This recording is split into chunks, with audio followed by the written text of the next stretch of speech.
Bienvenidos a la Noche Infinita. Antes de comenzar, cuéntanos en los comentarios desde dónde nos escuchas y qué temáticas te gustaría que exploremos en el futuro. Leemos cada mensaje con atención y siempre tomamos en cuenta sus sugerencias para los próximos relatos. Sin nada más que decir, comencemos. Cuando uno entra a la cárcel de Valle Negro, sabe que hay reglas escritas y otras que se aprenden a punta de madrazos, encierros sin agua o castigos que no figuran en ningún reglamento. Yo llevaba 3 años ahí cuando me metí en el peor de todos los problemas. Hablé de más. No era la primera vez que levantaba la voz, pero esa vez fue diferente.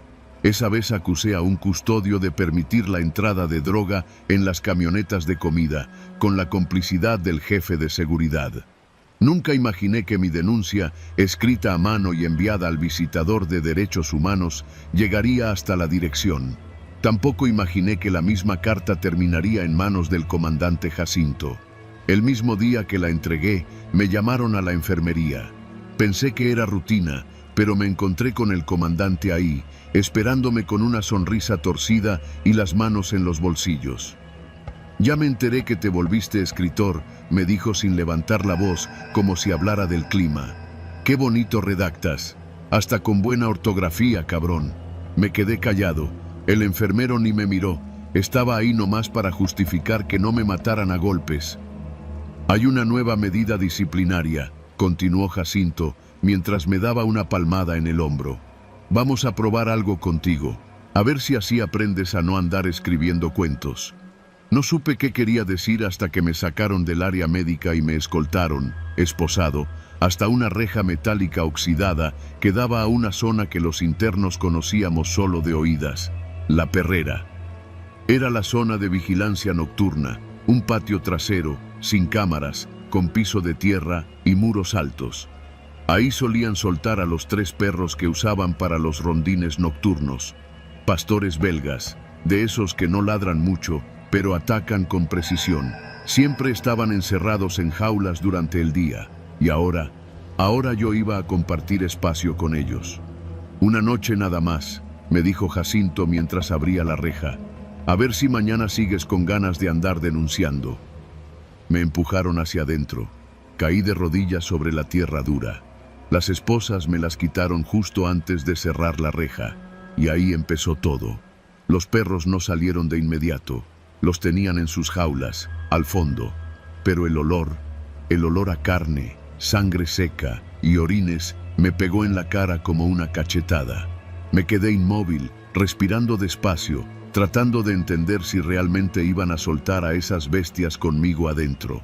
No tardaron ni 5 minutos. Un custodio que no alcancé a ver caminó por la parte de arriba del muro y gritó: «¡Suelten a los perros!». Las jaulas metálicas se abrieron con un chirrido largo y oxidado. El sonido fue peor que un grito. Luego vino el silencio, y después, los pasos, lentos, casi con curiosidad.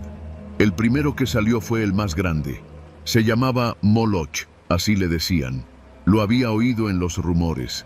Decían que le rompió la pierna a un interno que se escapó de su celda una noche. Lo vi olfatear el aire. Me detectó de inmediato. Me puse de pie muy despacio. No había dónde correr. El patio estaba completamente cercado por muros altos de concreto, sin un solo rincón donde ocultarse. Me quedé junto a la reja, donde me habían dejado. No porque pensara que era más seguro, sino porque no sabía qué más hacer. El perro se acercó, lento. Me miraba con esos ojos negros que no reflejaban nada. Me di cuenta de que no ladraba. Solo olfateaba y se detenía, como si estuviera evaluando si valía la pena desgarrarme el cuello o ir por otra parte primero. Los otros 2 llegaron poco después. Uno era más pequeño, pero se le notaba la rabia contenida. El otro, cojo, con una cicatriz en el lomo, caminaba ladeado pero con fuerza. Parecía que no necesitaban instrucciones. Me rodearon. Nunca en mi vida había sentido un miedo así. No el de un asalto, ni el de un arma apuntándote. Este era otro miedo, el miedo de ser presa. Estuve de pie hasta que las piernas me temblaron.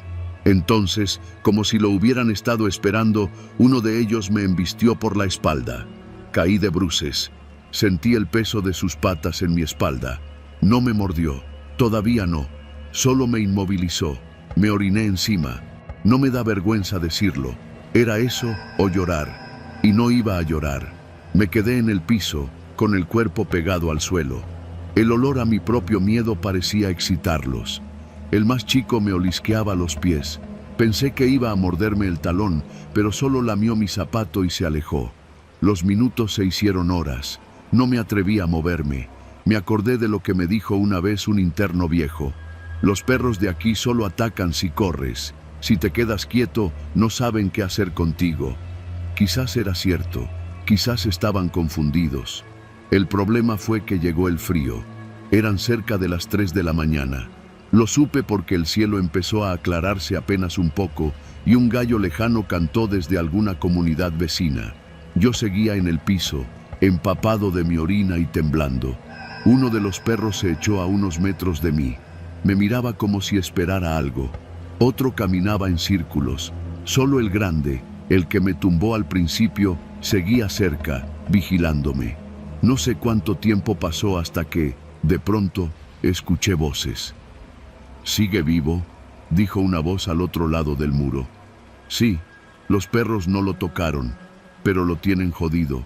Las risas vinieron después, y luego, una lluvia de agua fría.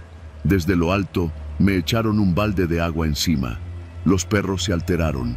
Uno se puso a ladrar, el otro se levantó y empezó a correr en círculos, excitado. Yo, congelado, sentí que se me detendría el corazón. Entonces sucedió lo inevitable. El cojo se lanzó. No fui rápido. No pude. Me mordió el muslo, con fuerza. Sentí como sus dientes se hundían hasta el hueso. Grité, por primera vez. El sonido me salió más como un lamento que como un grito. El perro sacudió la cabeza con violencia. Yo intentaba golpearlo con los puños, pero no tenía fuerza. El grande se unió, no para atacarme, sino para quitármelo de encima. Lo empujó con el cuerpo, gruñendo fuerte. El pequeño se alejó. Lo vi alejarse, confundido. El grande volvió a mirarme. Se echó a mi lado, como si me hubiera perdonado la vida. El dolor me nublaba todo, pero entendí. Algo había cambiado. El sol salió por fin, tibio y lento. Los perros regresaron solos a sus jaulas, como si supieran que el turno había terminado. Yo no me podía mover. El muslo sangraba, pero no era una herida mortal. Quizá por eso no hicieron nada. Quizá era parte del castigo. Cuando abrieron la reja, ya no reía nadie. Uno de los custodios me miró con algo parecido a respeto. Jacinto no apareció. Mandó a otro en su lugar. «Te dieron chance, cabrón», me dijo el custodio mientras me ayudaba a levantarme. «Esos perros no perdonan. No sé qué hiciste, pero tienes suerte». No contesté nada. Apenas podía caminar. Me llevaron a la enfermería. Me cosieron la pierna. Me dieron antibióticos, sin decir palabra. Nunca me volvieron a meter a la perrera. Nunca más me tocaron. El comandante Jacinto fue transferido a otro penal 6 meses después. El custodio que pasaba la droga desapareció una noche. Dicen que lo levantaron, que fue ajuste de cuentas. Yo sigo aquí, cumpliendo mi condena. Nadie me llama el soplón. Nadie me habla mucho, pero nadie me toca. Porque todos saben lo que pasó esa noche. Y hay quienes dicen que los perros me reconocen cuando paso cerca. No sé si es verdad, pero a veces, desde mi celda, los escucho ladrar. Y siento que me huelen, y todavía esperan.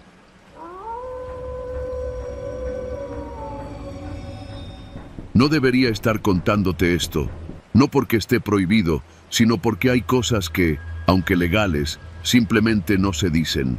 Y menos cuando implican una prisión federal en el Estado de México. Mi nombre no importa, y lo que hice para terminar ahí tampoco.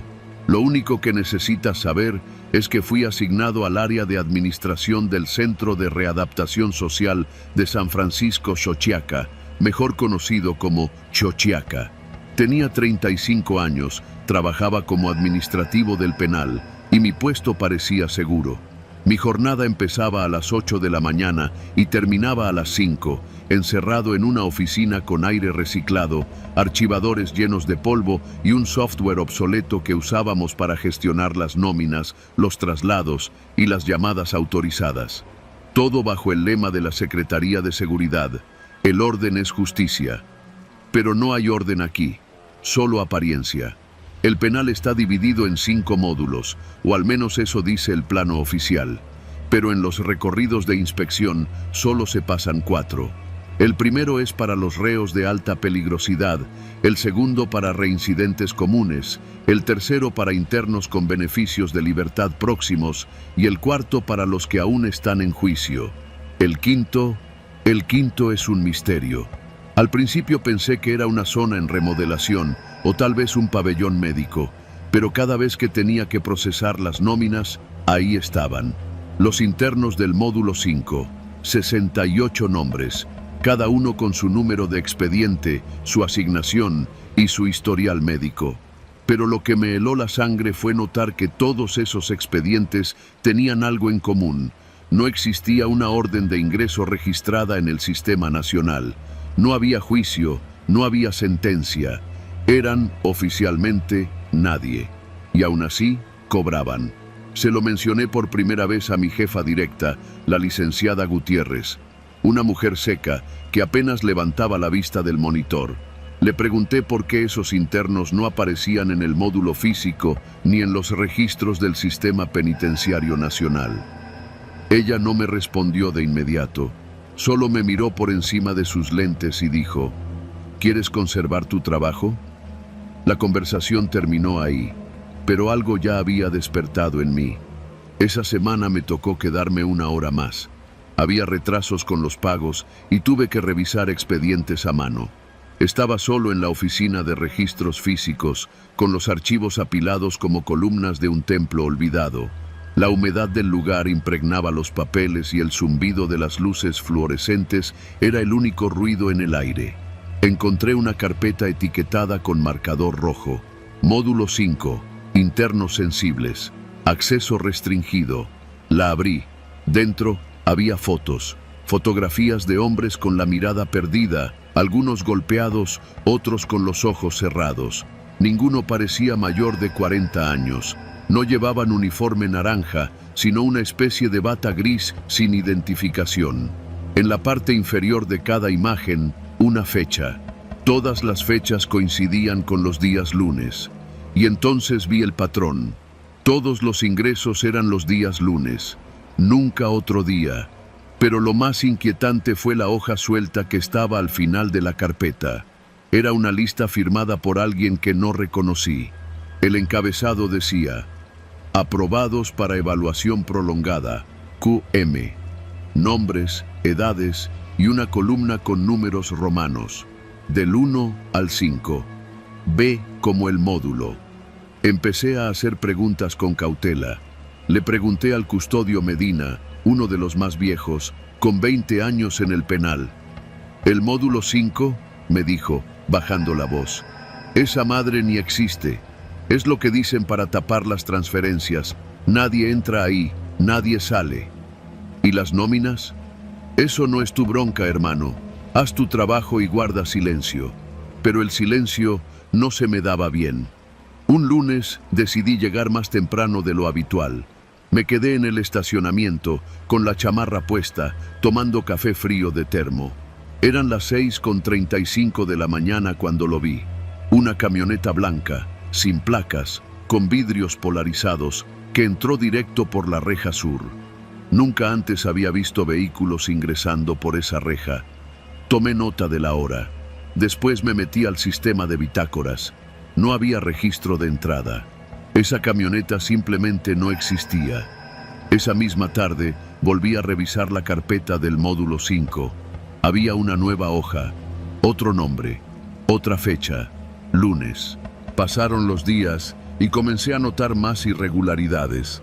Órdenes de revisión médica que no iban a enfermería, traslados que no pasaban por custodia e incluso llamadas agendadas por internos que oficialmente estaban fuera del sistema.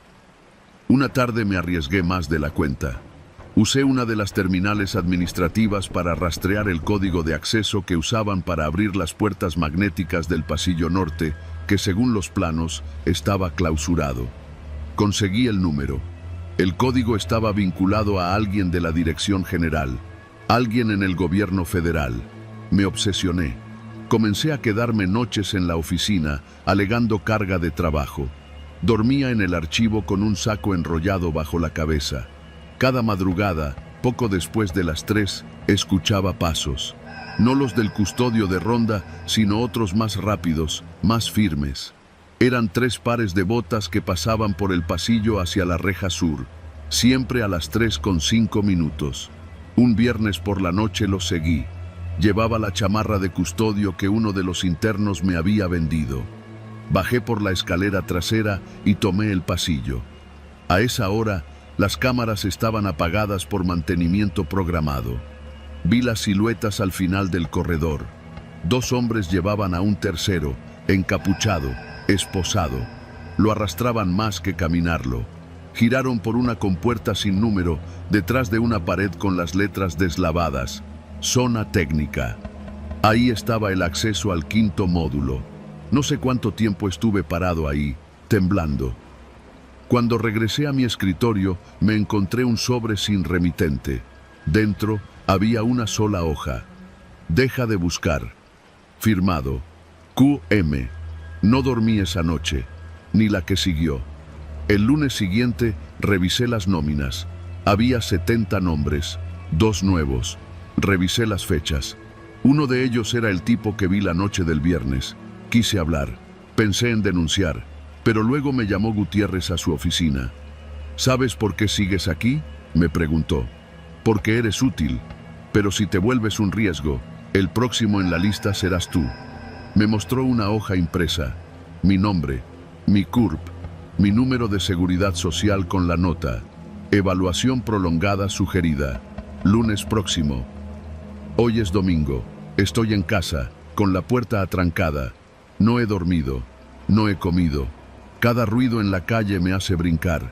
Si mañana desaparezco, si mañana ven mi nombre en algún comunicado oficial diciendo que fui trasladado o que cometí algún delito absurdo, no lo crean.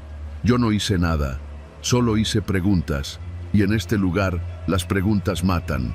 O peor, te asignan al 5º módulo, y de ahí nadie regresa.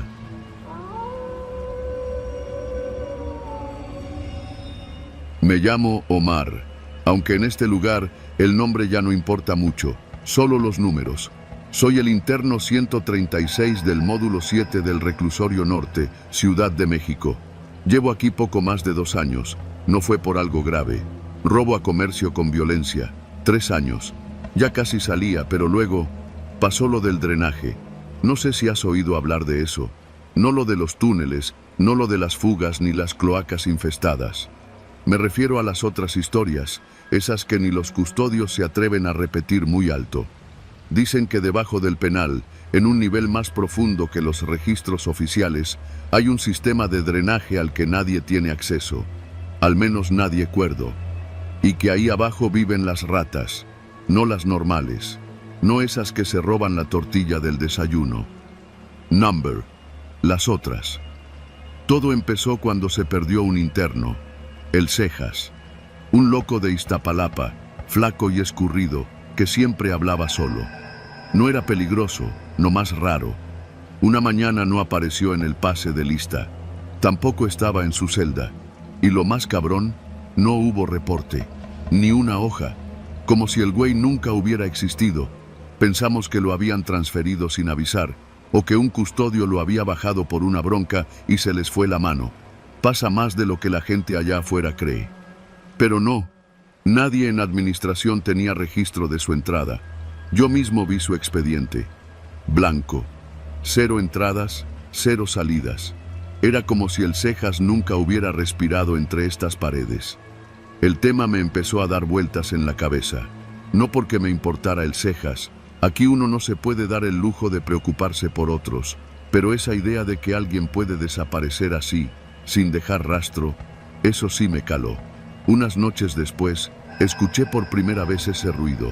Lo oí en el módulo de castigo, que está junto al mío, separado por una reja vieja y oxidada. Era como si alguien arrastrara una cadena, pero con pausas irregulares, como si se detuviera a oler o a escuchar. «Ya vienen por otro», me dijo el Lino, el más viejo del módulo.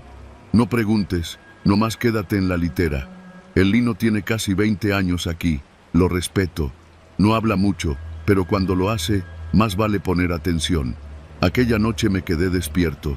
Algo dentro de mí me decía que tenía que entender qué estaba pasando. Alrededor de las 3, justo cuando todo el penal parece contener el aliento, escuché un grito ahogado. Ni un alarido, ni un rugido. Un sonido corto, como cuando uno se tapa la boca para no delatarse. Luego, nada. Solo el ruido leve de agua fluyendo por las paredes. Nadie dijo nada al día siguiente, pero faltaba otro interno, el Chacorta. Y, otra vez, ningún expediente, ninguna bronca previa. Borrado. Me obsesioné. Empecé a hacer preguntas, pero eso me puso en la mira de los custodios. Uno me llevó aparte, a una zona ciega del patio. «¿Tú quieres acabar como los que se van?», me dijo, mientras me mostraba una hoja. Estaba en blanco. Ellos no desaparecen, se los traga el penal. Y las ratas solo comen a los que nadie va a buscar. Me estaba volviendo loco. Había escuchado rumores en otros módulos, historias parecidas, internos que habían oído algo, sentido algo en la oscuridad. Pero nadie quería hablar de eso por más de un minuto. El miedo no era a los custodios, era a lo otro, a lo que está debajo. Una noche se desató una riña. Me metieron en el módulo de castigo por alterar el orden. Ni siquiera había estado cerca del pleito, pero supuse que era su forma de advertirme que dejara de escarbar. Me encerraron solo, en una celda que olía a óxido, humedad y mierda rancia. Las luces parpadeaban. Me senté contra la pared e intenté dormir, pero entonces lo escuché. Un rasguño, leve, persistente. Venía del desagüe, justo debajo del lavabo. Me acerqué. El tubo estaba lleno de sarro, pero no tapado. Miré dentro. Un ojo me devolvió la mirada. No grité. No pude. Era un ojo humano, pero deformado, como si nunca hubiera visto la luz. Parpadeó una sola vez. Luego retrocedió, deslizándose hacia la oscuridad del drenaje.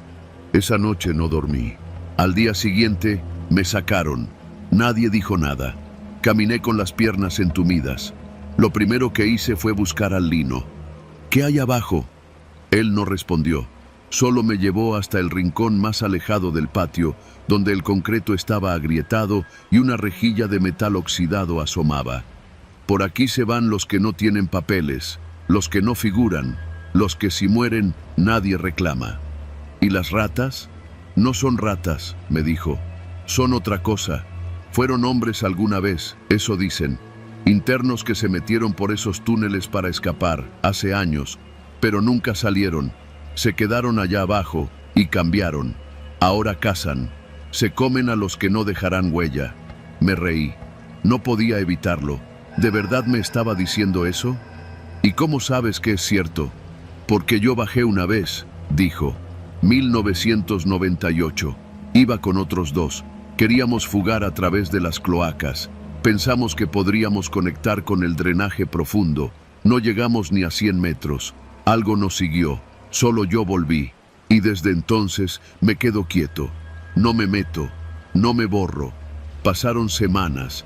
Me mantuve al margen. Ya no preguntaba. Ya no husmeaba.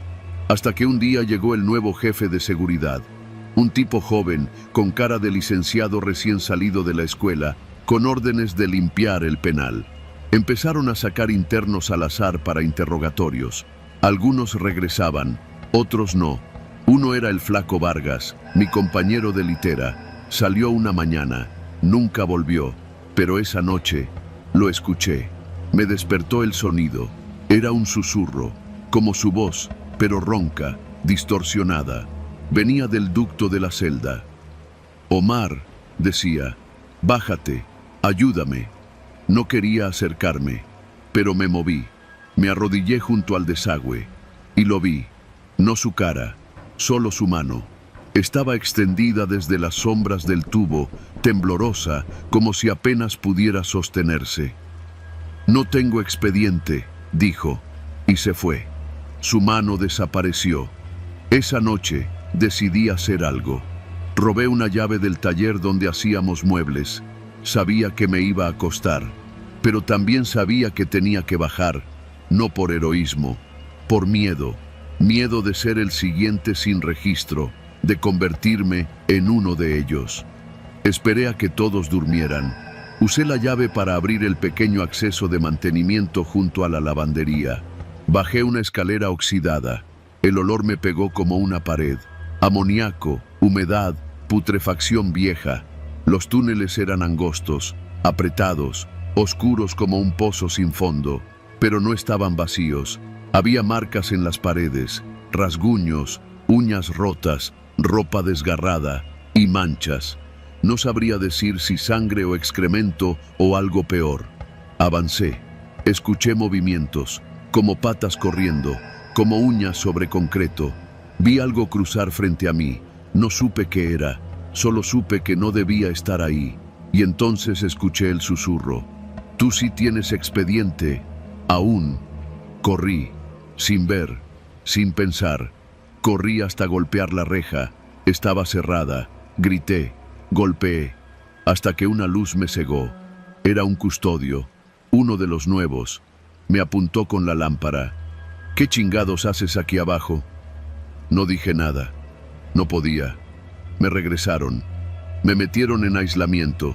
Me interrogaron. Querían saber si había visto algo. Dije que no. Me golpearon. Luego me soltaron. Y al día siguiente, cuando pedí una copia de mi expediente, me lo dieron en blanco. Mi nombre había desaparecido. Hoy es mi última noche en este penal. No porque me liberen, sino porque ya no existo en los archivos. Ya no soy nadie. Mañana las ratas vendrán por mí. Y cuando me arrastren por el desagüe, no habrá protesta, ni búsqueda, ni denuncia. Solo silencio y una nueva voz en los túneles.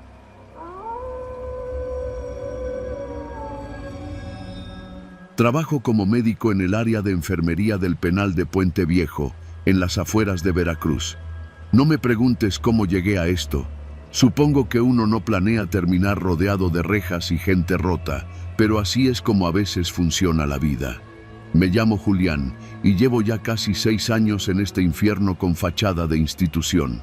En teoría, mi labor es simple: atender dolencias menores, controlar tratamientos crónicos, dar seguimiento a internos con enfermedades mentales y, en casos más graves, pedir traslados al hospital general. Pero la teoría no aguanta ni una semana cuando se vive dentro de estas paredes. Aquí la salud es una negociación y la vida no vale nada si no sabes moverte. El penal está dividido en módulos. El módulo 5, conocido como el sótano, alberga a los internos más problemáticos, los de conductas violentas, los que están en aislamiento prolongado o aquellos que no conviene mezclar con el resto. A mí me toca visitarlo una vez por semana, pero hace unas semanas empezaron a surgir reportes preocupantes: fiebre alta, vómito persistente, llagas en la boca. Primero fue 1, luego 3, luego 7. El director del penal, un tipo llamado Cárdenas, me pidió que controlara la situación sin hacer mucho ruido. No quería que se filtrara a los medios que algo andaba mal. No me dio acceso a estudios ni apoyo de epidemiólogos, solo una advertencia: si esto sale de aquí, te cae encima, doctor. Así que empecé a hacer rondas más frecuentes. Al principio los síntomas eran iguales: sudor frío, fiebre de más de 40 grados, diarrea con sangre, una especie de somnolencia extrema. Intenté aislar a los afectados, pero el espacio era limitado y la mayoría de los custodios se negaban a entrar al módulo 5. Decían que los internos ya no eran ellos mismos, que hablaban dormidos, que se reían solos, que uno se arrancó las uñas a mordidas mientras tarareaba una canción infantil. Pensé que exageraban, hasta que vi a uno con mis propios ojos. Se llamaba Félix el Sapo, condenado por secuestro y asesinato. Lo había atendido semanas antes por una úlcera estomacal. Era agresivo pero lúcido. Lo encontré temblando en su celda, la piel grisácea, el pantalón manchado de sangre por todas partes. Tenía la boca llena de heridas abiertas. Cuando intenté hablarle, me miró como si no me reconociera. Luego se rió, pero no una risa normal. Era más bien un susurro áspero, como si algo le rasgara la garganta por dentro. «¿Qué te hicieron, Félix?», le pregunté, mientras buscaba en mi maletín un termómetro. «No soy Félix», respondió, con los labios partidos. «Él ya se fue. Solo quedé yo. Esa noche me costó dormir». Empecé a tomar notas más detalladas, a pesar de la advertencia de Cárdenas. Algo estaba pasando ahí dentro, y no era un simple brote viral, pero no podía actuar sin pruebas. Al día siguiente pedí permiso para traer muestras al laboratorio privado donde trabaja un viejo amigo. El director se negó. Me gritó en su oficina como si fuera un interno más. «No vas a meter a Cofepris aquí, ¿me oíste? Esto se muere callado o te mueres tú con ellos». Lo único que logré fue que me cambiaran de celda los casos más avanzados a una sección sin cámaras. Un cuarto pequeño con paredes húmedas y olor a orina añeja. Allí llevé a 3 internos con síntomas graves. Uno murió esa misma noche. El acta la firmé como paro cardiorrespiratorio no especificado. Lo que no puse fue que, antes de morir, el interno me pidió que no lo dejara solo, que ella venía en las noches a lamerle los pies, que había dejado de dormir porque la escuchaba riéndose bajo la cama. Me rogó que lo amarrara. Me dijo que ya había lastimado a otro interno y que no recordaba nada. Cuando intenté preguntarle quién era ella, se arrancó un pedazo de mejilla con los dientes. A las 2 semanas ya tenía a 12 internos con síntomas similares. Algunos de ellos, sin relación previa, comenzaron a repetir frases idénticas, como si las compartieran. Decían cosas como, «la pared respira», «el silencio tiene dientes», o «la enfermería es la boca del túnel». Entonces ocurrió algo que terminó por quebrarme. Uno de los custodios que sí se atrevía a bajar conmigo, un joven llamado Morales, empezó a sufrir episodios de desorientación. Una noche se quedó encerrado por error en el módulo 5 cuando cerraron el acceso. Nadie lo reportó hasta la mañana siguiente. Lo encontramos en la enfermería, sentado en una camilla con la mirada perdida. «¿Cómo saliste de allá abajo?», le pregunté. Él solo dijo, «No salí. Ellos me trajeron». Lo mandaron con el psicólogo del penal. 3 días después, se colgó en los baños del módulo administrativo. En su brazo se había escrito con una pluma Bic una sola palabra: propagación. Mi compañera de enfermería, Cecilia, empezó a enfermar. Fiebre, vómito, visión borrosa. No había tenido contacto directo con los internos del módulo 5, al menos no que yo supiera. Cuando me percaté, ya era tarde. La internaron en el hospital regional, aislada. Yo aproveché para robarle unas muestras de sangre. Lo sé, suena horrible, pero necesitaba respuestas. Envié las muestras con un conocido que trabaja en un laboratorio del puerto. Le pedí que no pusiera mi nombre ni que relacionara las muestras con el penal. Le dije que era parte de un caso rural. 2 días después me mandó un mensaje. «Julián, ¿qué es esto? Hay componentes neurotóxicos. Esto no es infección. Esto es algo que está dañando el sistema nervioso directamente. Esto es inducido». Me encerré en la enfermería durante una noche. Le pedí a los custodios que no me molestaran, que debía hacer inventario. Esa fue la excusa. Lo que realmente hice fue revisar cada carpeta médica de los internos del módulo 5. Buscaba algún patrón, algo que los conectara. Y lo encontré. Todos, absolutamente todos, habían sido parte de un programa experimental de modificación conductual iniciado 6 meses atrás. Un proyecto autorizado por el mismo director Cárdenas, con ayuda de una farmacéutica llamada XN Labs. El objetivo, según los documentos, era reducir la agresividad de los internos a través de microdosis químicas añadidas a su agua potable. El compuesto tenía efectos neurosupresores. Los documentos estaban firmados, el sello de la empresa, el aval del penal, todo estaba ahí. Lo que no esperaban era que el compuesto no solo modificara la conducta, estaba desintegrando lentamente la red sináptica, las conexiones cerebrales. Literalmente los estaba vaciando por dentro.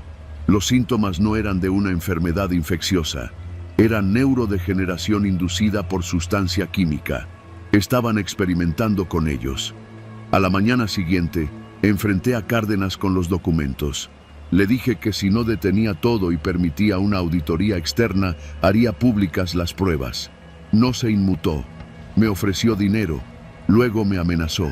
Me dijo que si lo hacía, yo también sería parte del experimento. Esa tarde me quitaron el acceso al módulo 5. Dijeron que por protocolo sanitario. 2 noches después, alguien intentó entrar a mi casa. No lo lograron, pero dejaron una nota bajo la puerta. No es ella la que lame los pies, es lo que queda de ellos.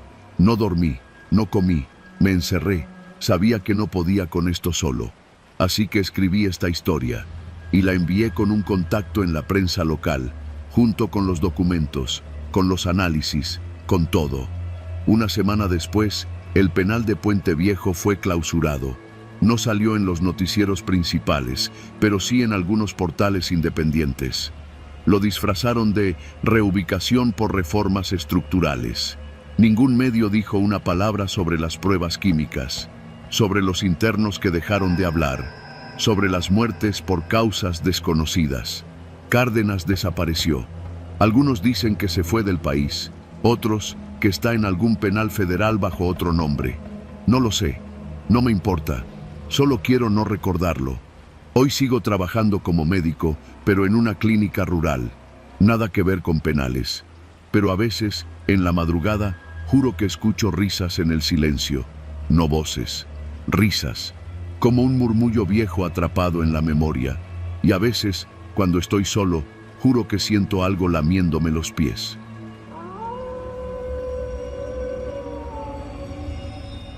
Me llamo Ignacio Calderón. Trabajo como guardia nocturno en el penal de alta seguridad El Aguaje, a las afueras de Hermosillo, Sonora. La cárcel se alza solitaria en medio del desierto, a unos 30 kilómetros de cualquier rastro de civilización. Es un monstruo de concreto y metal oxidado, con más de 60 años de historia y una reputación sucia como el suelo sobre el que está construida. Entré a trabajar ahí por necesidad.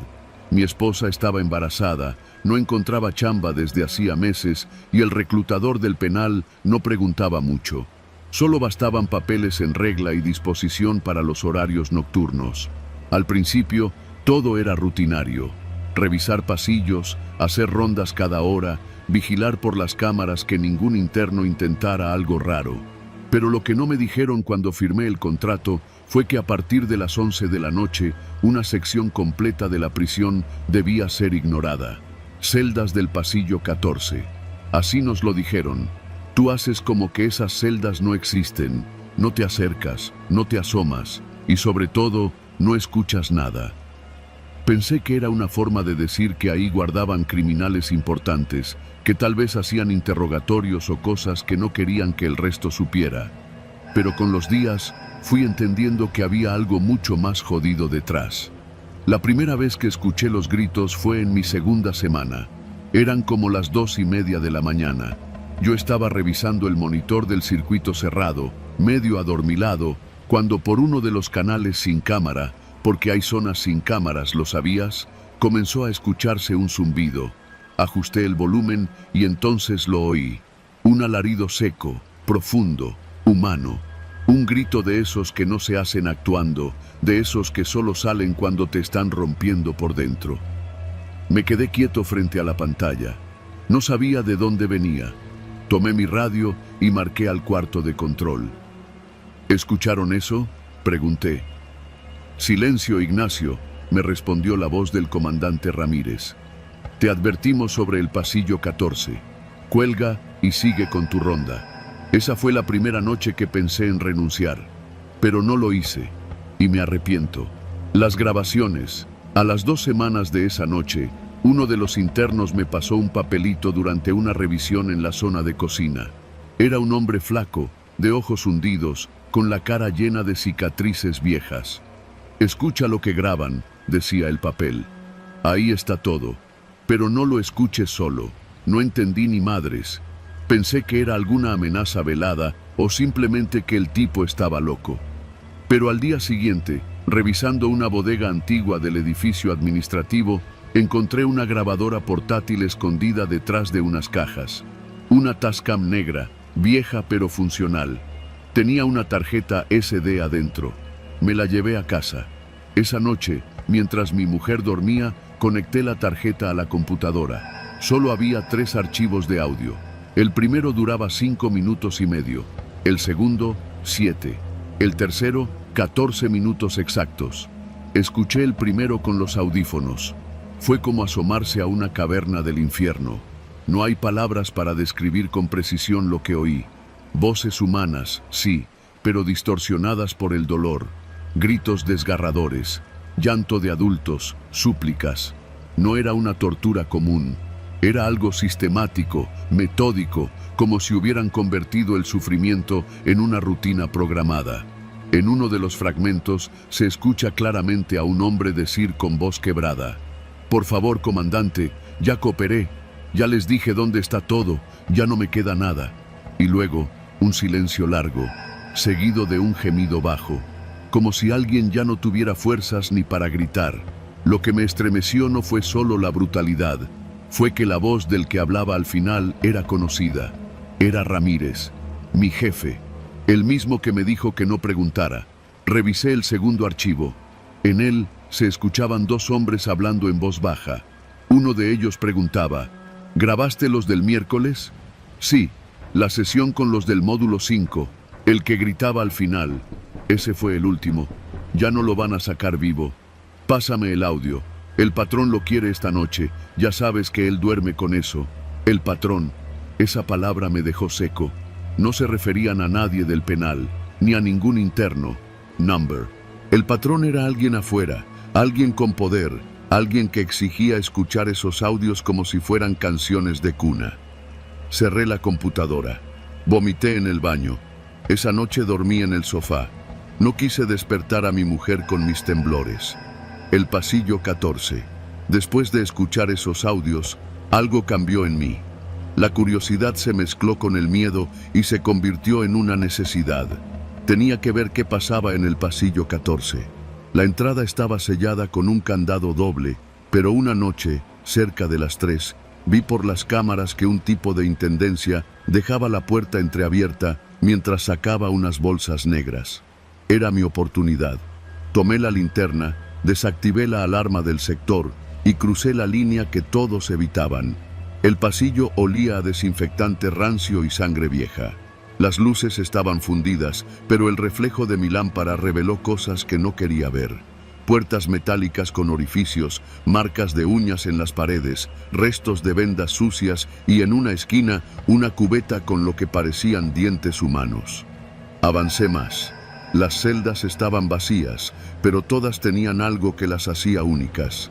Una silla metálica, atornillada al suelo, con correas de cuero podridas, y una bocina empotrada en la pared, como las que se usan en salas de interrogatorio. A través de una de ellas seguían sonando los gritos, como si fueran parte de un ciclo pregrabado, como si alguien los hubiera dejado en bucle. Pero eso no era todo. En el último cuarto, una pequeña sala sin ventanas, encontré una consola vieja de grabación, encendida, y un monitor mostrando varias carpetas. Sesión 1, Sesión 2, Prueba Intensiva, Chihuahua, Coahuila, Zacatecas, estados, lugares, gente, grabaciones de tortura, clasificadas por nombre y fecha, como si alguien estuviera haciendo un catálogo de sufrimiento humano. Sentí náuseas, apagué todo y me prometí denunciarlo, pero no pude, porque al día siguiente, cuando llegué al penal, me estaban esperando en la entrada. Ramírez, con su chaleco de siempre, su cara de nada y una caja en las manos. «Te lo olvidaste anoche», me dijo, entregándome la grabadora que había escondido. No dije nada, solo asentí. «Recuerda, Calderón», agregó con voz tranquila, «lo que se escucha aquí no sale de aquí». Y entonces lo supe. Me habían estado grabando a mí también. Desde esa noche, mi trabajo cambió. Me asignaron oficialmente al turno de vigilancia de las celdas 14. Ya no como guardia, sino como operador de registro. Cada noche me tocaba escuchar, grabar, catalogar. Me dijeron que era por seguridad nacional, que los hombres que gritaban ahí eran traidores, que sus voces servían para proteger al país, que mientras ellos gritaban, otros dormían en paz. Pero yo ya no duermo. Llevo más de 200 archivos almacenados. No sé quién escucha esas grabaciones. Solo sé que cada lunes alguien viene a recogerlas. Nunca he visto su rostro. Solo una mano que se extiende desde la camioneta negra estacionada en el límite del penal. Nunca he vuelto a oír mi propia voz. Pero me aterra el día en que por error reproduzca un archivo y escuche el grito de mi hijo o el llanto de mi esposa y sepa que ese día dejé de ser parte del sistema para convertirme en otro archivo más. Ya no soy guardia, soy testigo, soy cómplice, y lo peor es que ya no me asustan los gritos, me asusta el silencio que viene después.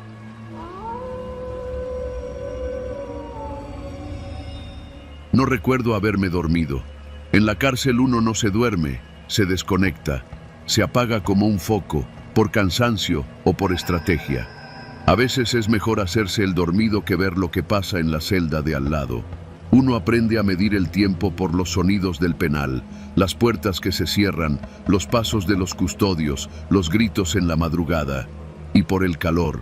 El calor es distinto dependiendo la hora, pero esa noche fue diferente. Desperté con la boca seca, los ojos pesados y la mente nublada.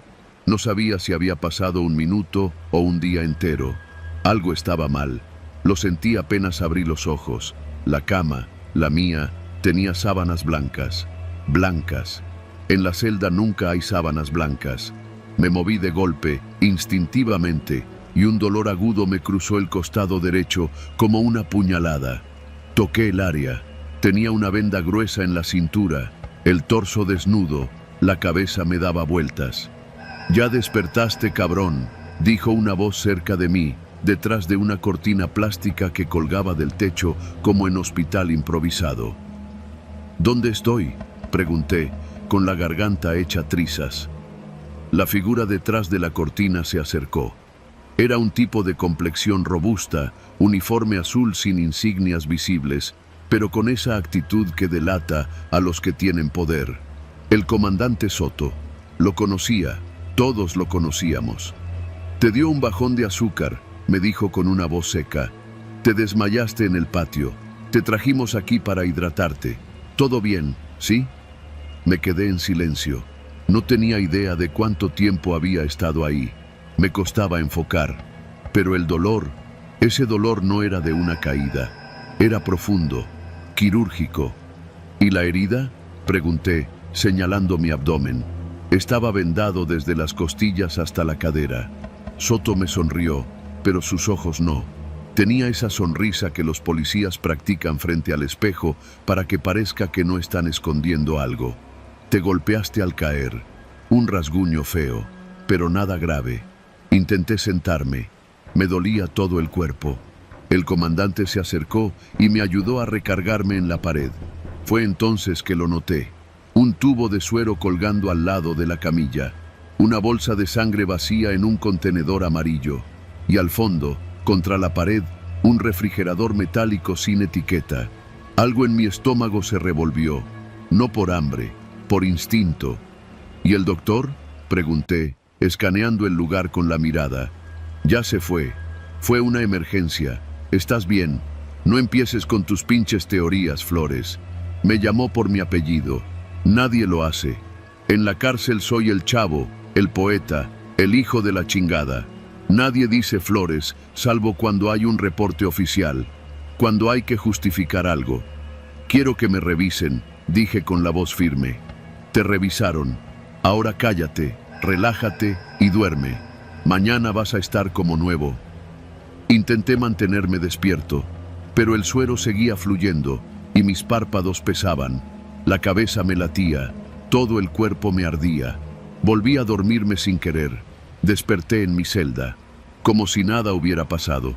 Pero la venda seguía ahí, y el dolor también. Mi compañero de celda, el güero, me miraba raro. Tenía los ojos clavados en mi abdomen. «¿Qué te pasó?», me dijo sin disimular. «¿Cómo que qué me pasó? Estabas dormido todo el día. Dijeron que te desmayaste. Pero, carnal, tienes puntos, muchos.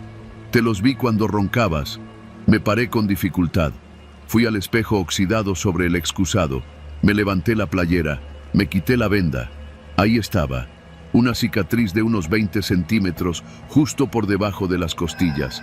Era recta, reciente y cosida con hilo negro quirúrgico. No era un rasguño, no era un golpe, era una incisión. «¿Quién fue?», pregunté, pero el güero solo negó con la cabeza. «Aquí nadie sabe nada, pero todos lo han visto. Al menos a 3 les pasó antes. Uno ya no regresó. Mi estómago se revolvió. Fui a vomitar. Apenas salía agua y bilis. Me temblaban las piernas. Lo confirmé al segundo día, cuando encontré a el negro toledano, uno de los internos que trabajaban en la cocina. Él había sido paramédico antes de caer. Le pedí que me revisara la herida, con la excusa de que me había peleado. Lo hizo sin decir mucho. Cuando terminó, me miró directo a los ojos. «¿Quién te lo sacó?». «¿Qué cosa?». «El riñón, cabrón». El silencio me tragó como una bestia hambrienta. Ni siquiera me salió una maldición. Me faltaba un riñón. Toledano no quiso decir más. Solo me recomendó tomar mucha agua y no hacer esfuerzo. Pasé las siguientes semanas como un fantasma, caminando por los patios como si mi cuerpo ya no me perteneciera. Porque no me pertenecía. Una parte mía ya no estaba. Alguien la tenía. Alguien la vendió. Escuché los rumores, los murmullos, de la enfermería nueva, de las revisiones sorpresa, de los internos que amanecían con cicatrices nuevas. Algunos decían que era una mafia, otros que el comandante Soto tenía un hermano cirujano, que había un comprador de órganos en el norte, que los narcos pagaban más si el riñón venía de alguien limpio. No lo sabía, no me importaba, solo quería salir de ahí. Cuando por fin mi audiencia llegó, me dejaron en libertad por falta de pruebas. Era ironía pura. En la cárcel había perdido un riñón, pero afuera no me encontraban culpable de nada. El día que salí, el comandante Soto me acompañó hasta la reja de salida. Me puso la mano en el hombro. «Fue un gusto tenerte, Flores. Que no se te olvide lo bien que te tratamos». Le sostuve la mirada. «Algún día, alguien va a hablar. ¿Y quién va a creerle a un exconvicto?». Sonrió. Esa sonrisa seca, vacía. Salí caminando sin voltear. Ahora vivo con el miedo de que algún día me duela del otro lado, que alguien venga por el riñón que me queda. O peor aún, que algún día despierte de nuevo en una camilla blanca, con otro tubo clavado en la vena, y el mismo comandante diciéndome que solo fue un sueño. Pero no fue un sueño. Yo sé lo que me quitaron, y no fue solo un órgano. Fue la certeza de estar seguro, incluso con la puerta cerrada.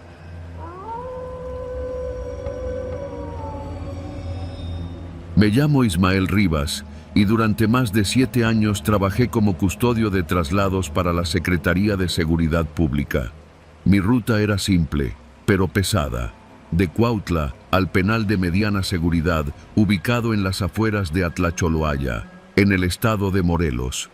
Todos los días, antes del amanecer, revisaba mi arma, firmaba la bitácora de salida y subía al camión blindado que teníamos asignado. Nunca me importó mucho el qué, solo el cómo. Y mientras los papeles estuvieran en orden, yo cumplía. El primer traslado que me tocó fue un joven acusado de robo con violencia. Lo recuerdo porque estaba esposado con las manos al frente, algo inusual. Se lo permitieron por una herida mal curada en el hombro. Durante el trayecto apenas dijo una palabra. Lo curioso fue que al llegar al penal, el oficial de recepción pidió una firma que yo no había visto antes en ningún traslado.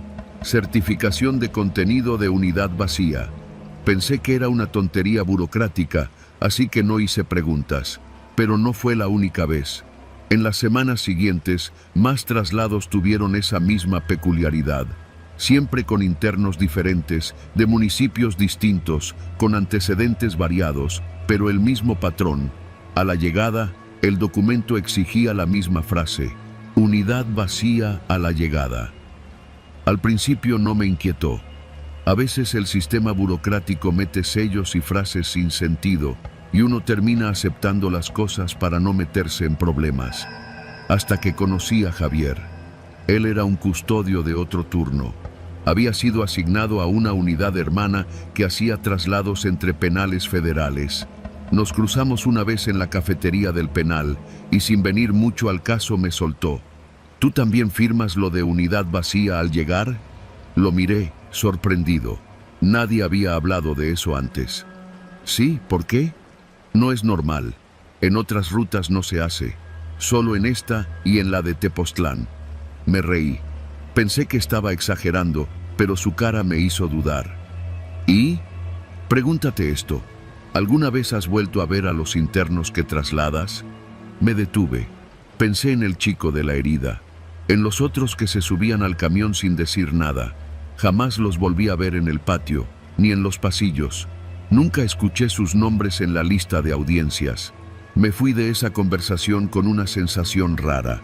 Esa noche revisé todas mis bitácoras, 12 traslados en total, todos con firma de unidad vacía, todos con firmas del mismo teniente receptor, el mismo nombre, Teniente R. Mijangos. En cada hoja, la misma rúbrica, como si la hubiera hecho con plantilla. Empecé a hablar con otros custodios, con cautela. Uno de ellos, Morales, me dijo que una vez, hace unos años, un camión llegó con las puertas traseras abiertas. El custodio juró que cerró todo, pero cuando abrió la unidad, no había nadie. El tipo fue suspendido por negligencia y el caso quedó enterrado. Un día, después de una lluvia fuerte, me tocó un traslado con un interno apellidado Escutia. Estaba acusado de homicidio, pero juraba que era inocente. No decía mucho, solo miraba por la rendija del camión como si esperara algo. A la mitad del trayecto, me pidió ir al baño. Le dije que aguantara, que ya faltaba poco. «Ustedes creen que nos llevan al penal, ¿verdad?», me soltó, con voz seca. Lo miré por el retrovisor. «¿Y a dónde, si no?». «No lo sé, pero el camión siempre llega vacío». No dije nada. El resto del camino lo hicimos en silencio. Cuando llegamos, firmé los papeles de siempre. Escutia bajó escoltado por otro custodio que salió de una puerta lateral. Cuando me acerqué para asegurar la celda móvil, noté que la unidad ya estaba vacía, antes de que lo bajaran. Juraría que yo lo vi sentado segundos antes. Esa noche no dormí. Días después, fui al archivo del penal y pedí acceso al sistema de internos. Usé el nombre de Escutia. No había registro, ni de su ingreso, ni de su juicio. Nada, como si no hubiera existido. Hablé con Javier otra vez. Me dijo que él había intentado lo mismo con otros internos. Nada, todos desaparecidos del sistema. «Están borrando gente, Ismael», me dijo con los ojos rojos. «Y lo están haciendo desde adentro». Decidí entonces hacer algo peligroso. En el próximo traslado, oculté una pequeña cámara corporal entre los botones de mi camisa. Era un traslado sencillo, según el papel. Un interno del municipio de Yautepec, con antecedentes por narcomenudeo. Lo subimos como siempre, esposado y con la cabeza baja. Durante el camino intenté conversar, pero no soltó ni una palabra. Llegamos sin contratiempos. Cuando bajé del camión y firmé la hoja, sentí la mirada de Mijangos. Se acercó demasiado. «¿Todo bien, custodio?». «Sí, señor. Todo según protocolo». Me devolvió la hoja. En el reverso había una frase escrita con tinta azul: «No te metas donde no debes». Me congelé. Esa noche, al revisar la grabación de la cámara, descubrí algo que hasta hoy no entiendo del todo. En el video, durante todo el trayecto, el asiento del interno está vacío. No hay nadie. La voz del supuesto interno tampoco se registra. Solo se escucha mi respiración. Ni siquiera se ve cuando lo subo. Llamé a Javier. Le mostré el video. Quedó en silencio durante varios minutos. Luego me dijo: «Es como si nunca estuvieran ahí». Pasaron 3 días. El cuarto día, Javier desapareció. Fui a su casa. Estaba vacía. Pregunté por él en el penal. Dijeron que había sido transferido. Nadie sabía a dónde. Comencé a buscar más a fondo. Fui a la base de datos federal. Usé nombres, fechas, rutas. Nada. Todos los internos que trasladé esos meses no existían. No en el sistema, no en los registros judiciales, ni siquiera en las noticias. Un día, mientras desayunaba en una fonda de Cuernavaca, vi una nota pequeña en un periódico viejo. Localizan restos humanos calcinados en terrenos de la zona militar en Atlacholoaya. Era una nota perdida entre anuncios de autos usados, sin foto, sin nombres, sin seguimiento. Todo encajó. No los llevaban al penal, los desaparecían, y los camiones siempre llegaban vacíos. Intenté denunciar. Fui a la Comisión Estatal de Derechos Humanos. Me dieron cita, pero nunca me llamaron. Cuando volví, el edificio estaba cerrado por remodelación. Entonces renuncié. No por miedo, por impotencia, por saber que no podía hacer nada. Guardé todos los documentos que pude. Las bitácoras, las firmas, los videos, los escondí en una caja metálica enterrada detrás de la casa de mis padres. No quiero justicia. Ya no. Solo quiero que, si algún día alguien encuentra esa caja, entienda lo que pasó. Ahora vivo en Veracruz, lejos de todo eso. Manejo un taxi colectivo entre el puerto y Boca del Río. Pero a veces, por las noches, escucho la voz de Escutia. En mi cabeza, en el asiento trasero vacío, me repite lo mismo. El camión siempre llega vacío.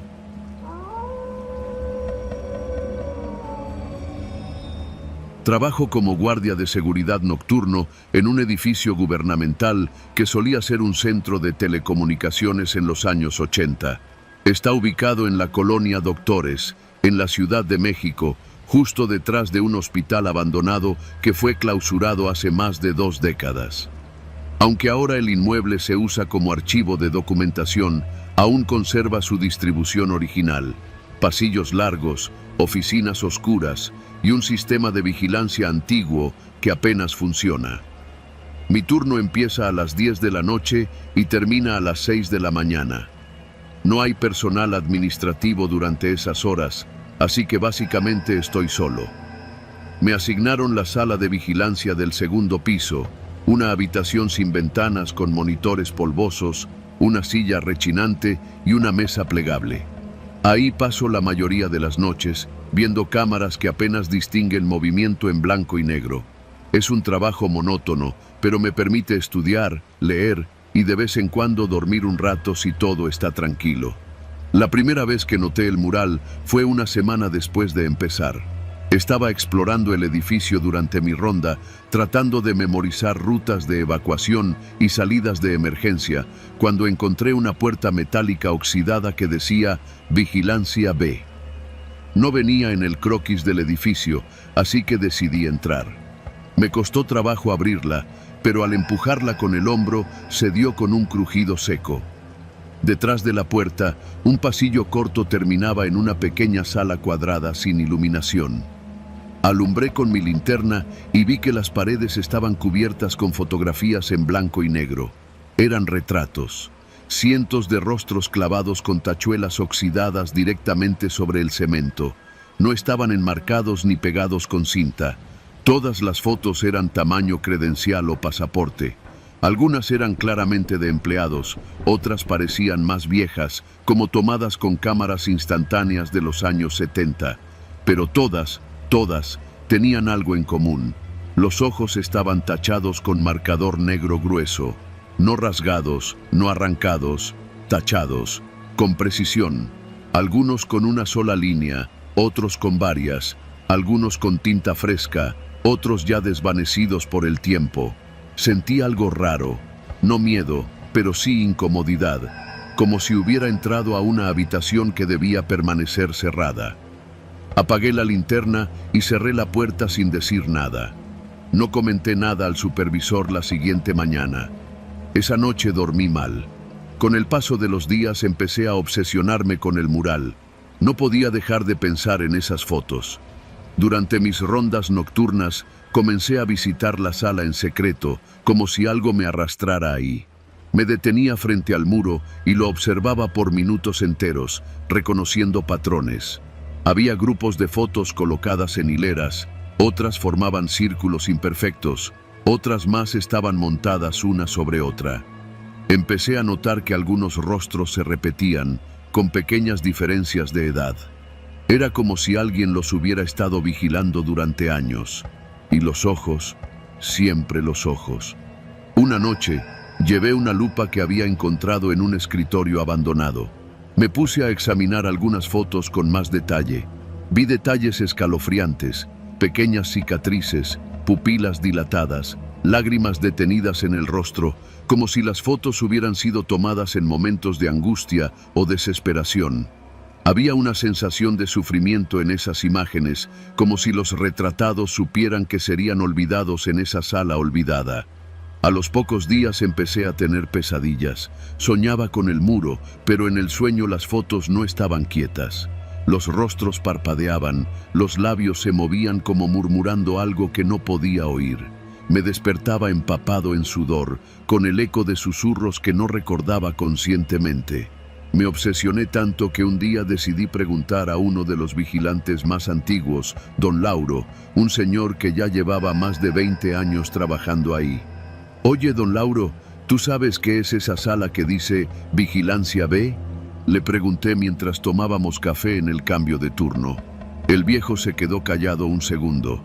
Luego se pasó la lengua por los dientes y soltó: «Esa puerta no se abre, mijo. Nadie tiene llave». «Pues está abierta», dije, intentando sonar casual. «Hay fotos adentro, un montón». El hombre me miró fijo por primera vez desde que llegué. «¿Las viste?», asentí. No dijo nada más. Tiró el café en el fregadero, agarró su mochila y salió sin despedirse. Nunca volvió. Pregunté por él días después y me dijeron que había pedido su baja voluntaria, ni siquiera cobró su finiquito. Esa misma semana las cosas empezaron a cambiar. Primero fue el monitor del circuito cerrado. Una noche, mientras revisaba las cámaras, noté algo raro en el canal 7, que apunta hacia el pasillo del archivo muerto. Parecía que alguien había pegado una hoja blanca justo frente a la cámara. Me levanté para revisar personalmente, pensando que era alguna broma, pero al llegar no había hoja, solo una de las fotografías del mural, clavada con una tachuela sobre el lente. Era la misma foto que había examinado días antes con la lupa, un hombre con cara de angustia y un diente roto. Sus ojos estaban tachados, pero la tinta aún fresca chorreaba un poco hacia abajo. No entendía cómo había llegado hasta ahí. Me fui directo a la sala del mural. Entré y conté las fotos. No las había contado antes, pero algo me dijo que una faltaba. El espacio estaba ahí, vacío, con la marca de polvo donde solía estar. Era esa. No sé cómo, pero alguien o algo la había llevado hasta la cámara. Y esa noche, por primera vez, sentí miedo real. Miedo de estar solo, de estar vigilado, de que el mural no solo fuera una colección de fotos viejas, sino un mapa. Pasaron varias noches sin incidentes. Me obligué a no ir a la sala del mural. Me quedé solo en la oficina de vigilancia, leyendo, escuchando música, matando el tiempo como podía. Pero cada noche, una o dos cámaras comenzaban a fallar. Primero la del estacionamiento trasero, luego la del pasillo de recepción, después la del elevador. En cada una, al revisar físicamente, encontraba una nueva fotografía del mural, clavada donde debía ir el lente, siempre con los ojos tachados, y siempre reconocía el rostro. Guardias anteriores, empleados, incluso un repartidor de café que solía venir cada mañana. Todas personas que habían trabajado ahí y que ahora no veía desde hacía tiempo. Una noche, al revisar la cámara de la sala principal, vi algo que me paralizó. Alguien, o algo, había clavado una nueva foto directamente en la puerta de la sala de vigilancia. La mía. Salí corriendo escaleras abajo, cruzando los pasillos oscuros. Cuando llegué, efectivamente, mi rostro estaba ahí.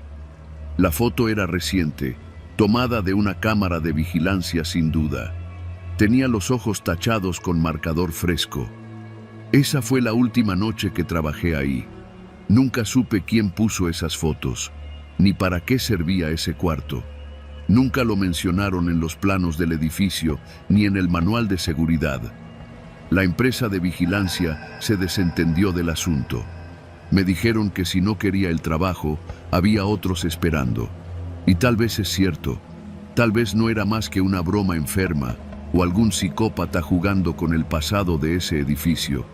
Pero desde que renuncié, he estado atento a todos lados. No uso el metro, no paso por pasillos solos, no me siento cerca de cámaras. Y cada tanto, en alguna esquina de mi colonia, en algún poste eléctrico, en alguna pared vieja, me topo con una foto, una credencial vieja, un rostro borroso, y los ojos, siempre los ojos, tachados con tinta negra, como si alguien, en alguna parte, todavía me estuviera agregando a su colección.